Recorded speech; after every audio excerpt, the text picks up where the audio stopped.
Hello and welcome to Let's Talk Spoop. I'm your host Don, and this is a special video because as you can see, we are celebrating 5,000 subscribers to Let's Talk Entertainment. To be honest, I didn't think we'd ever gonna make it. I When we didn't make it in December, I was sad. I didn't think we were gonna make it, so I'm very happy that we did. Um, Brian made a video already kind of talking about this, but I've known Brian and Jeremiah for a very long time, but I've only really been with the channel for a couple of years. I joined up a little late. I think that I guest starred on a few things with Jeremiah, mostly interviews with authors and stuff like that. Before he finally convinced me to come here and actually devote some time and some energy to this. And I'm very happy he did. I love doing this. It's very fun and gives me something to bug my wife about, so she appreciates it. But yeah, that's amazing. I'm so excited.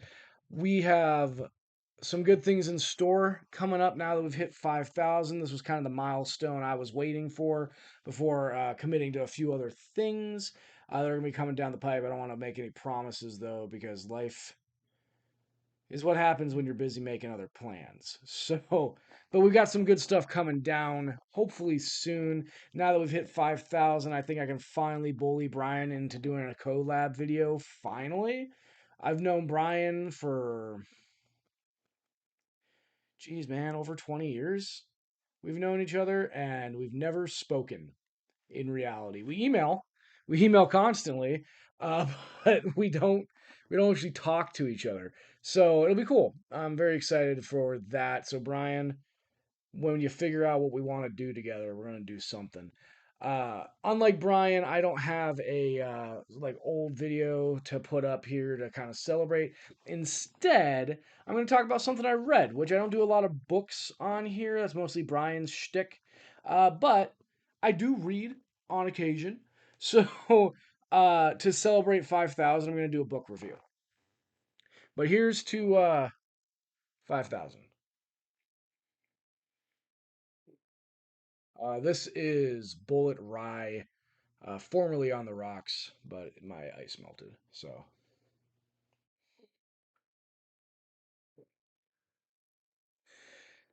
what am I going to talk about?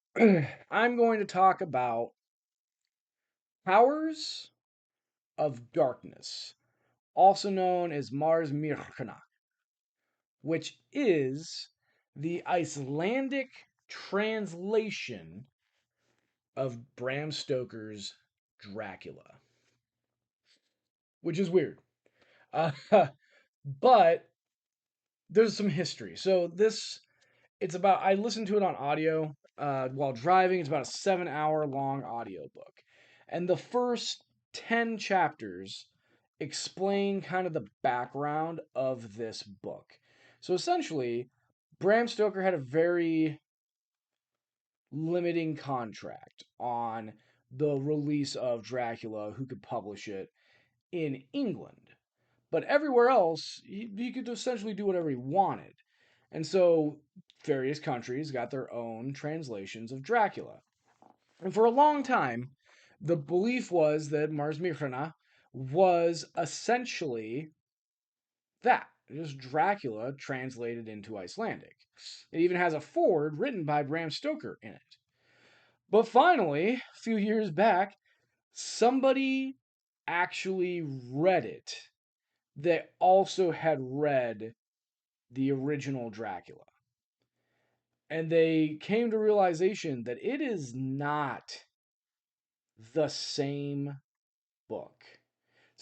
It's got the same beats, but is very different. The details, the specifics, the events happen either completely differently or are changed significantly. For example, Jonathan Harker's name is Thomas. Wilhelmina's name is Wilma. Lucy is Luciana. Instead of being, the English names that they were in previously. There's a lot of references made throughout the text that is about that is more geared toward Nordic tradition than necessarily toward British tradition. So it was very interesting, and there's kind of almost a debate going on amongst Dracula scholars as to where the hell this came from. Like, did this dude just make this up? Like, did he read Dracula and then write a fanfic? Or was Bram Stoker involved in this? Because there's a lot of things in the book, events, characters that were in earlier drafts of Dracula that did not make it into the final product, but are present in Powers of Darkness. So I thought it was very, very interesting. Like I said, the first 10 chapters breaks this down, and I think maybe if I was like reading it for realsies, it would have been better because listening to it while I was driving, I was just like, please, man, just get to the actual story, which they eventually did. So around chapter 11 is when we actually start the story of Powers of Darkness. And it's different. So the next, I want to say 20 chapters are just Jonathan, well, in this book, Thomas Harker's experiences at Castle Dracula. And it's been a hot minute since I read Dracula because there's some issues with reading Dracula we'll talk about in a little bit. But it's been a while since I've read Dracula. And this was darker, creepier, more erotic almost than the actual text. There is a completely brand new female vampire that is determined to seduce Thomas throughout like the entire events. And all I can think of, I don't know how many of my fans are old enough to have seen Leslie Nielsen's in Dracula Dead and Loving It, but all I could think of is the scene where Renfield is lying in bed and the female vampires are all trying to seduce him. And he goes, "My God, what are you doing to the furniture?" That's all I can think about while I was listening to this. But you get a significant portion of story that is just the horrible things and events that happen to Thomas inside of Dracula's castle. And then that ends. We get a little bit of a forward, and we get into the rest of the story. But it's written completely differently. So the parts of Thomas's adventures in Dracula's castle written in Thomas's diary, just like in Dracula, where it was excerpts from diaries and newspaper articles and phonographs, all that. But then after that portion, we get the next, I want to say 10, 15 chapters are essentially just a summary of the rest of the events of the book in London instead of them going back to Transylvania with a couple little tweaks. And that's it.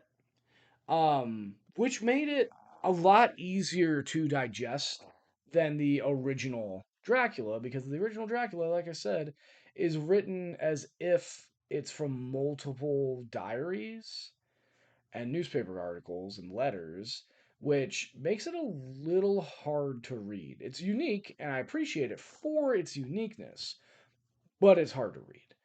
This was a nice change of pace. So if you're like Jeremiah, who absolutely hates Dracula, due to that fact, I think you would really enjoy Powers of Darkness. There's also some interesting like political stuff going on that wasn't present in the original Dracula. Just overall, it was very, very enjoyable. So Powers of Darkness, check it out if you get a chance. Let me know what you think in the comments down below. Let me know what you think about 5,000 subscribers, all that jazz, and yeah. Okay, thanks, bye.